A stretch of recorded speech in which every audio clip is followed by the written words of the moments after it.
desperation at the starting line. Against him, riding a hot streak, was Ford driver Bob Glidden.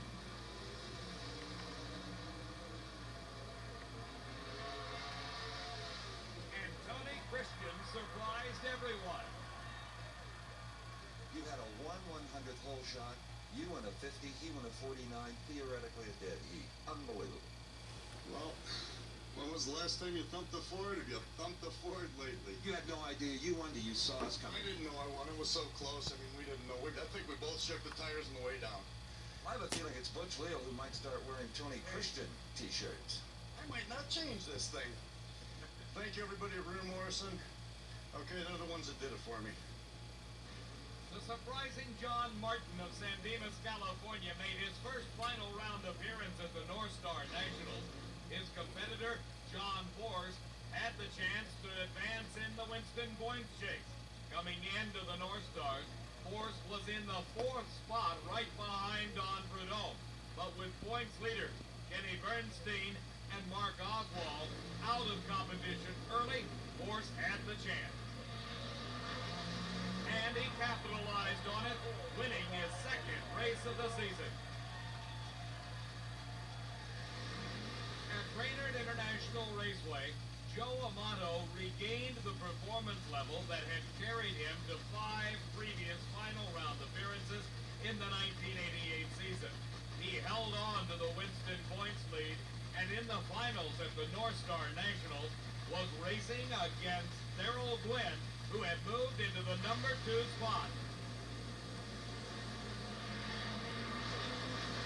And it was Joe Amato by just a matter of inches.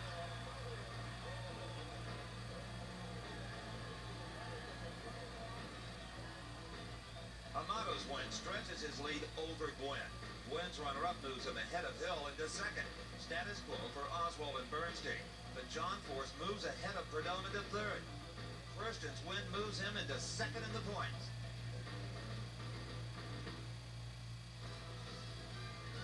Every Labor Day weekend, the biggest drag racing event of them all is held at Indianapolis Raceway Park. The 34th annual running of the NHRA U.S. Nationals has seen the quickest ever Top Fuel and funny car field. In round number 1, the average winning time for the dragsters was 5.17 second elapsed time. For the funny cars, a 5:38. All of those outstanding performances have not come without cost, though, as experienced by racers like Frank Bradley.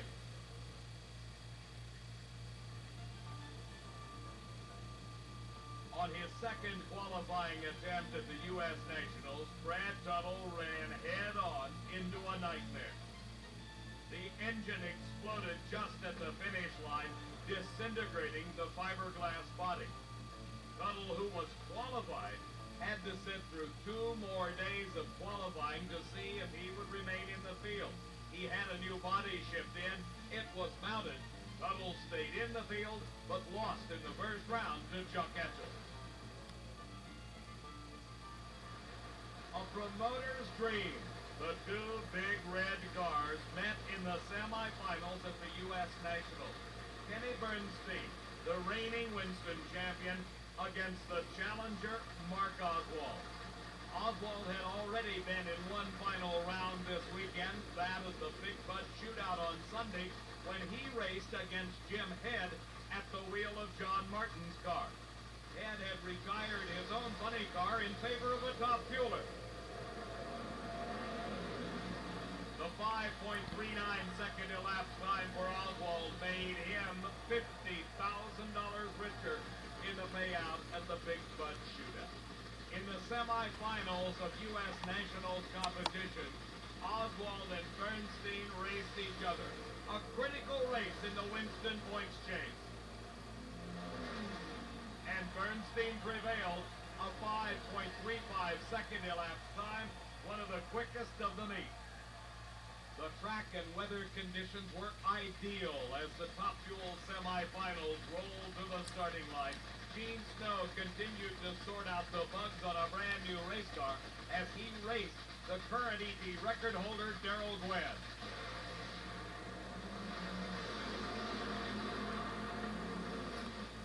But quickest elapsed time in NHRA history, Gene Snow, at 5.00 seconds. You're in 5 seconds flat. 5 seconds flat. Amazing! God, all I need was that much more, and that'd have been it. That's wonderful. I don't know what to say. A brand new car. Gene Gaddy built the best. My crew's wonderful. Emily's great. This is great. Another special race was held at the U.S. Nationals. The 8 best qualified cars during an entire season of racing competed in the Mr. Gasket Pro Stock Challenge. The final was a rematch of last year. Bob Glidden against Bruce Allen, Ford versus Chevrolet.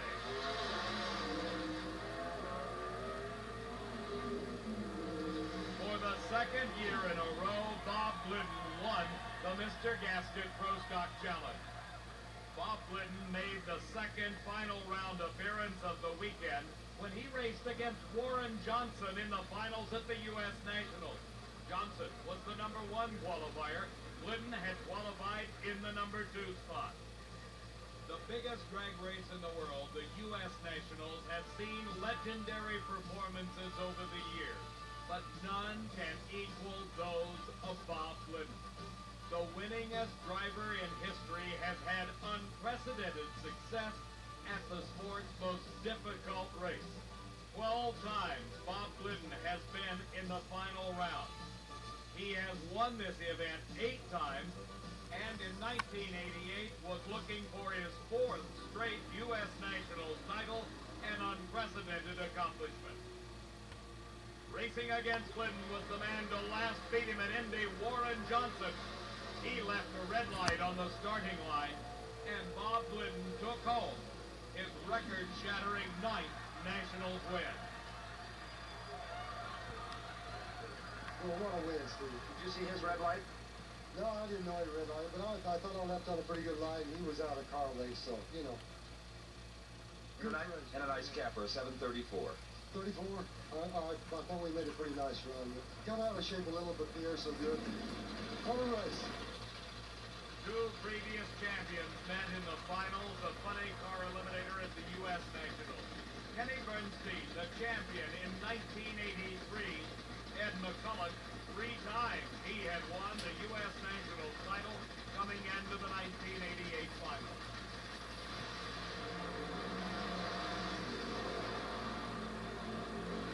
The starting line advantage by McCulloch was the margin of victory over a quicker Kenny Bernstein.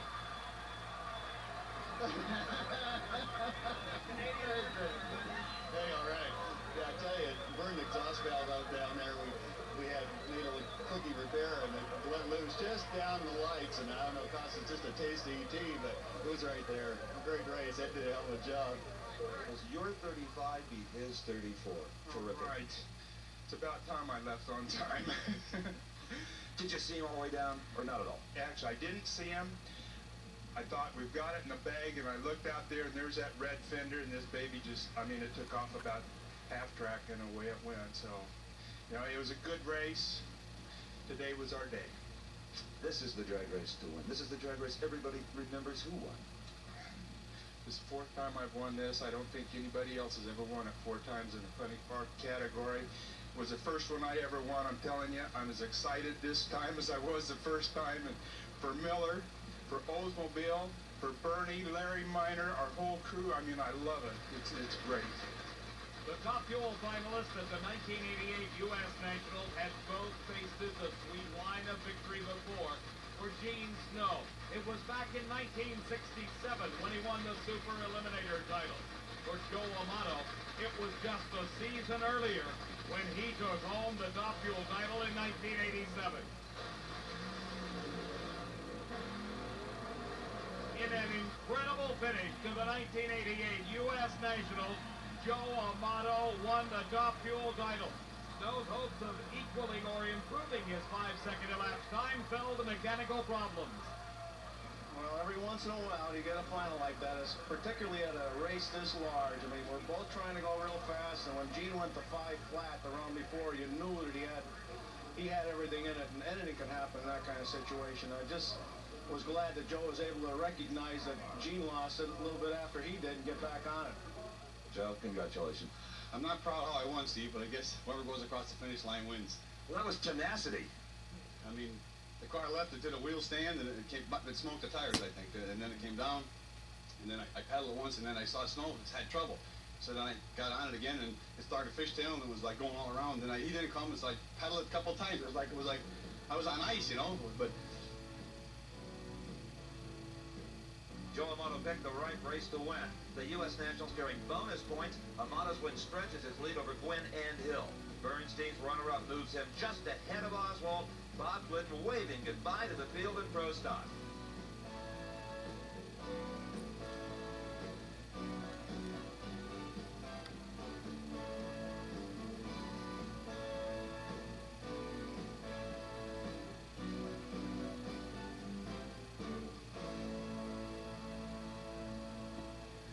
Amish country near Reading, Pennsylvania played host to the next event on the Winston Championship Trail, the Castrol GTX Keystone Nationals at Maple Grove Raceway. A huge crowd, estimated at nearly 38,000 on race day, were treated to some outstanding performances. Shirley Muldowney, who failed to qualify at the recent U.S. Nationals, ended up number 6 in the Keystone field. That put her against David Beineman. At half-track, Shirley went into a giant wheel stand, Beineman taking the win. With only 3 races remaining after the Keystone Nationals, it was very important for Joe Amato to maintain the consistency. In the second round, he was matched against Jim Head, who had made the transition from funny car to Top Fuel just a few weeks earlier. Both drivers went up in smoke, but Amato recovered first and took the all-important round win. In the second round of Top Fuel at the Keystone Nationals, Frank Pauly, back into the driver's seat this season at the wheel of Larry Minor's dragster, raced against Eddie Hill. What an incredible season for Hill, who was the number 16 qualifier. This was the quickest side-by-side Top Fuel race ever. Hill at a 5:06, Pauly a 5:10.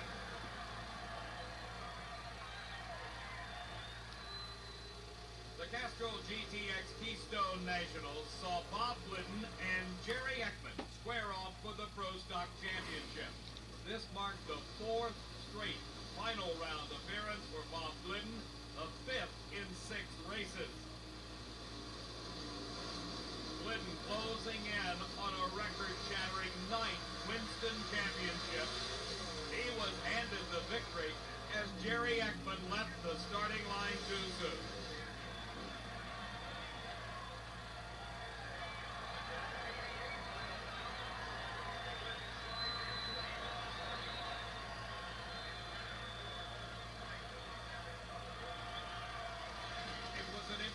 Final in Funny Car Eliminator at the Keystone Nationals. Not only was it a rematch of the run a couple of weeks earlier when Ed McCulloch prevailed over Kenny Bernstein to take the U.S. Nationals title, it was a match of the number 1 qualifier at this race, which was Ed McCulloch against Bernstein, who was able to make the show in the number 14 spot due to the loss of an entire qualifying day due to rain.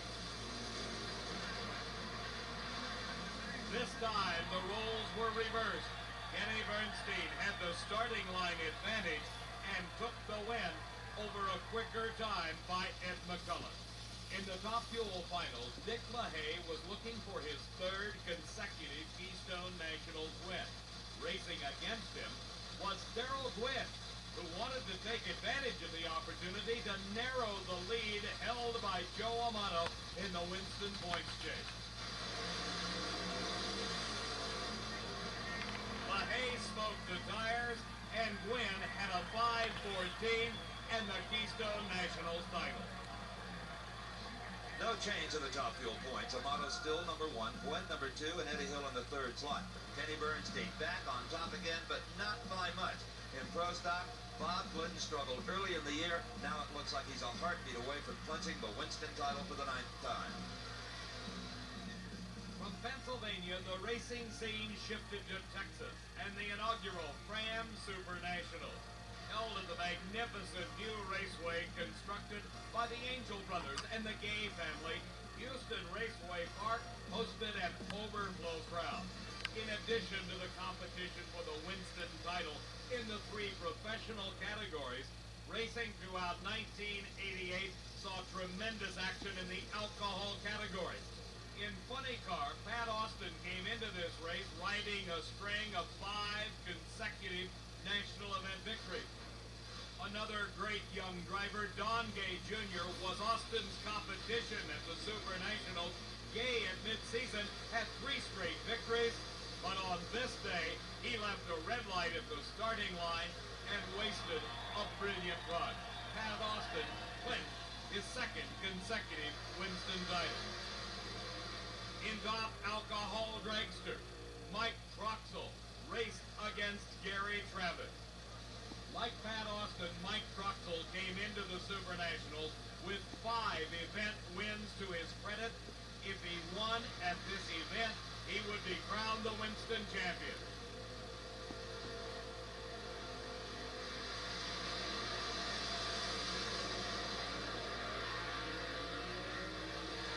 The victory and the championship went to Mike Troxel.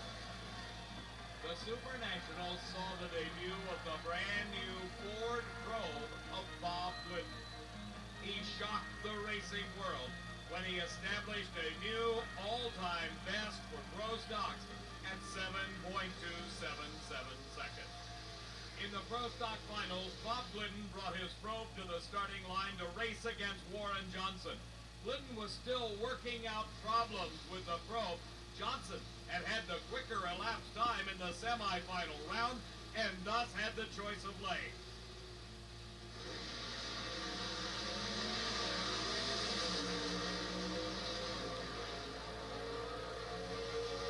The closest Pro Stock race ever. Glidden a 7:33, Johnson 7:31. I knew it was going to be a close race, Steve, and give Warren a second here to get by. He's been a little early, and he's been a little late. I told the boys I figured he'd be right on time. We thought it would be a really good race, and the car come a long way at this race. We've had problems, and it made a nice run in the final. Only thing it lacked was a little bit of consistency. That's right, and the last couple 3 runs has been consistent. The record-shattering performances at the Super Nationals were not limited to Pro Stock only. Funny Car Eliminator took their share, with Ed McCulloch holding the quickest time ever at a 5.25 second elapsed time. He still needed the 1% backup in his second round race against Bruce Larson. It was not to be. As McCulloch smoked the tires, Larson advanced to the semis. In the first round of competition, some fireworks were provided by a rookie driver, Tony McCollum. He was racing against the record-holding 280-mile-an-hour funny car of Mike Dunn. This was the first national event ever for McCollum.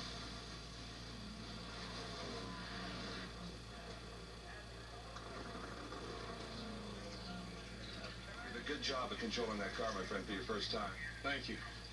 Gave it the best I could. Surprise. Indeed. In addition to the excitement provided by Tony McCollum, some important races were held that had a bearing on the Winston Championship. In funny car, Kenny Bernstein, the points leader, had qualified in the number 2 spot. In the first round, he raced John Ford. A wheel stand by Bernstein forced him to back off, allowing John to take the victory. Bob Glidden was not the only Ford driver to debut a new probe at the Super Nationals. The team of Candies and Hughes utilized the probe body in qualifying and through the first and second round. Then in the semifinals, it was back to the Thunderbird body as he raced Bruce Larson.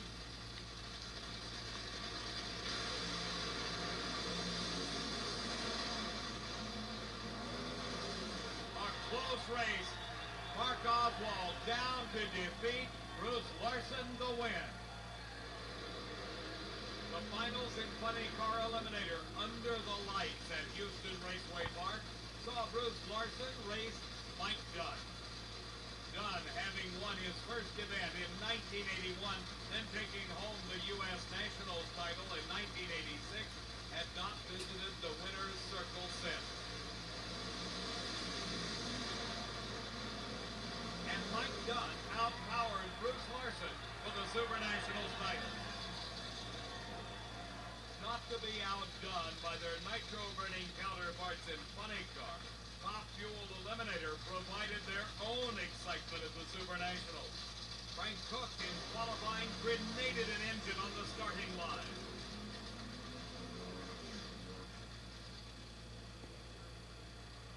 Meantime, Gene Snow provided his share of thrills when he ran a 4.997 to take home the #1 qualifying spot.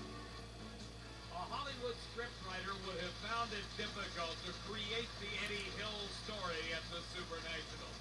Hill, having failed to make the program on 3 consecutive qualifying attempts, was out of parts. Then Earl Whiting loaned him a supercharger, other racers pitched in, and Eddie Hill made the show with a 5:03, ironically bumping Earl Whiting out of the program. In the semifinals, the world's only 4-second race cars met on the Houston starting line. Snow's time came in qualifying. Hill set his 4-second run back in March.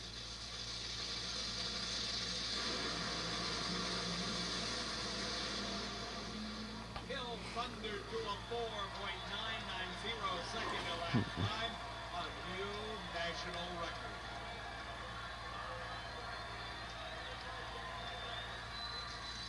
As they came into the final round of the Super Nationals, the points leader Joe Amato was trying to put a stop to the charge of Eddie Hill.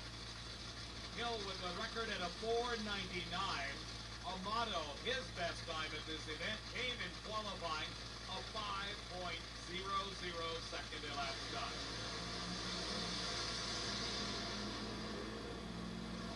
And Eddie Hill stunned everyone with a 4.93 second time, the quickest ever in drag racing. 493. 93? Good Lord.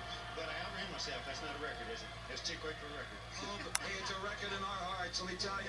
93. We are a mile away. You can still hear the crowd. Down here. Mercy has got him whipped into a frenzy. I bet she does. They, Fuzzy and them were working till 3 or 4 o'clock every night this week trying to get this deal sorted out. With 2 races to go, it's time to separate the winners from the runners-up. Amato still holds the lead, but both Gwynn and Hill still have outside shots at the title. Bernstein and Oswald are separated by less than 100 points, and don't count out John Force just yet. Glenn clinches the Winston title. Just 2 races remained on the NHRA National Event Circuit when Winston Trail moved to Firebird International Raceway near Phoenix, Arizona, and the 4th annual Castrol GTX Fall National. Unseasonably warm weather greeted the racers in the desert atmosphere, and some heat was provided in qualifying by Arlie Langlo and Dan Pastorini.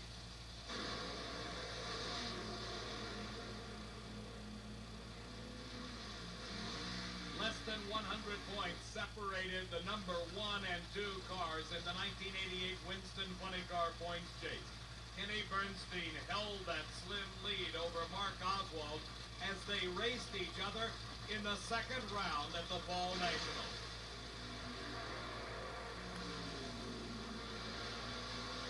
By over a car length, Bernstein gained the win and the most important points.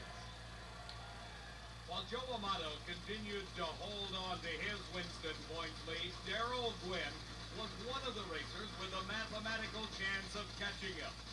In the 2nd round of racing, Gwynn faced Frank Hawley.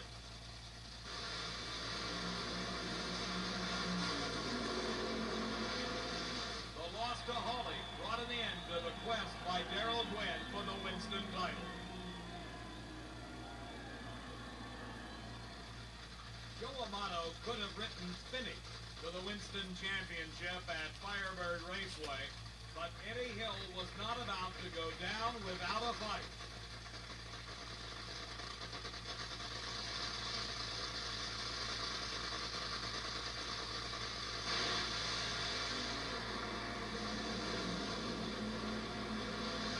And Hill, by a car length, continued his quest for the Winston title. The championship in Pro Stock Eliminator had been decided by the time the racers came to Phoenix and Firebird Raceway. For Bob Glidden, the title was his for a record-shattering 9th time.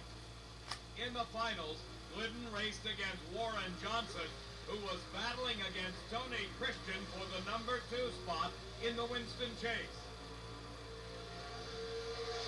With a 7.45-second elapsed time, Bob Glidden won his 67th career victory at the Fall National.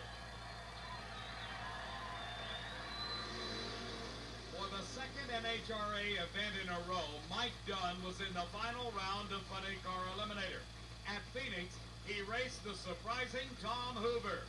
Dunn earned the right to race against Hoover by defeating the Winston points leader, Kenny Bernstein, in the semifinal round.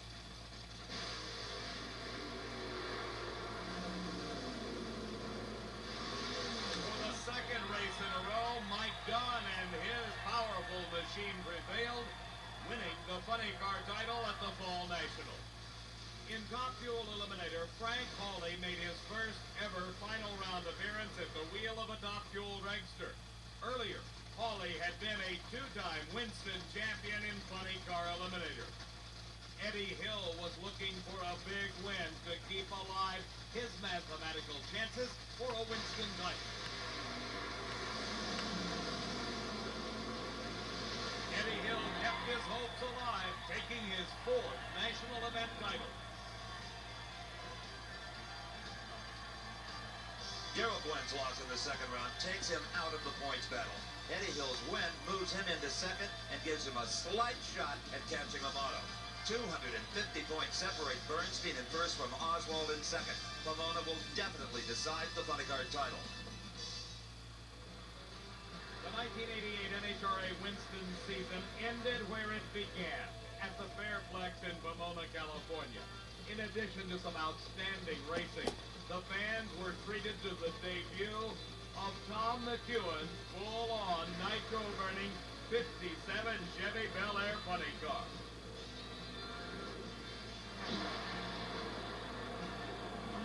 In the Winston Championship racing, the finals of Pro Stock Eliminator saw a pair of Johnsons, no relation.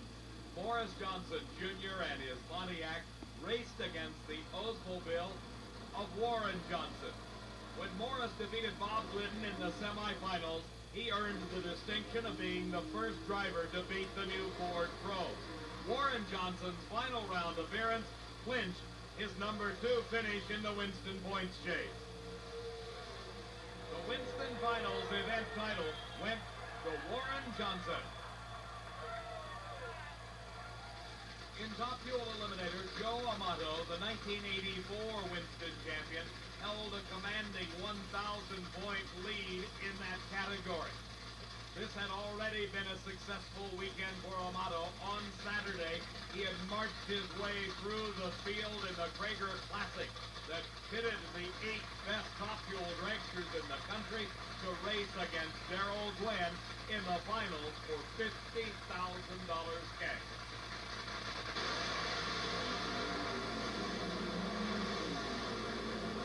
For the second consecutive year, Joe Amato was the Krager Top Fuel Classic champion.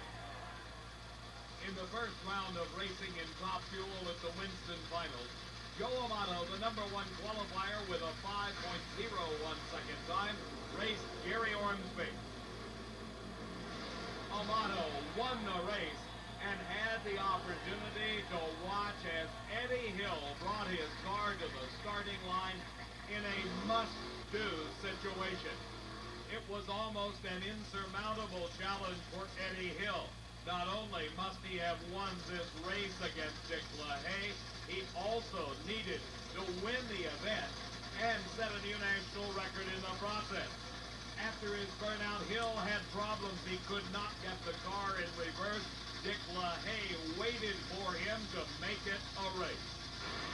Hill had problems right off the starting line. LaHaye won the race in a cloud of smoke, and that clinched for Joe Amato the Winston Championship.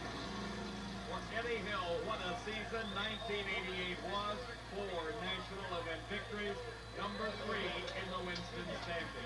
For Joe Amato, what a comeback from 1987, where he lost the title by just a few points. The final in Top Fuel Eliminator found Darrell Gwynn racing Dennis Purcell. This marked the 3rd consecutive year that Darrell Gwynn was in the Winston Finals. He defeated Joe Amato in the 2nd round of racing. For Purcell, this was his 2nd final round appearance of 1988. By virtue of the victory, Darrell Gwynn tied Big Daddy Don Garland's record of 6 wins in a season. The 2nd round of money car competition at the Winston Finals matched Kenny Bernstein against Don Prudhomme. Kenny held a 240-point lead over Mark Oswald. If he defeated Don Prudhomme, Mark Oswald would have had to win the Winston Finals to claim the title.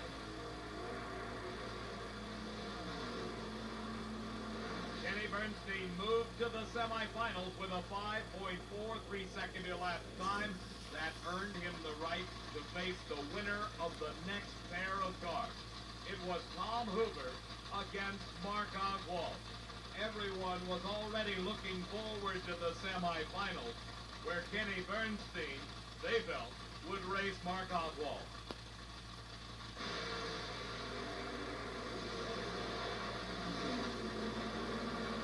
But Hoover was the spoiler. That gave the Winston Championship to Kenny Bernstein for the 4th consecutive year. In the final round, Bernstein raced against John Force. His final round appearance put John Force in the number 3 spot in the Winston Championship. He had recorded the quicker elapsed times of these 2 cars, while Bernstein was putting away in the semifinals Tom Hoover. The victory was John Force's. His elapsed time of 5.37-second elapsed time. Joe Amato wins his 2nd Top Fuel title. Kenny Bernstein becomes only the 2nd person to win 4 straight in funny car. Roth Glidden wins his 9th Pro Stock crown, his 4th straight. Gwynn's Winston win moves him into 2nd in the standings. Hill finishes 3rd. Oswald runner-up in funny car, followed by Force in 3rd. W.J. clinches 2nd. Christian finishes 3rd in Pro Stock. Never in NHRA drag racing history has the competition been closer than 1988. Amato, Bernstein, and Glidden are the champs, but no one is really a loser.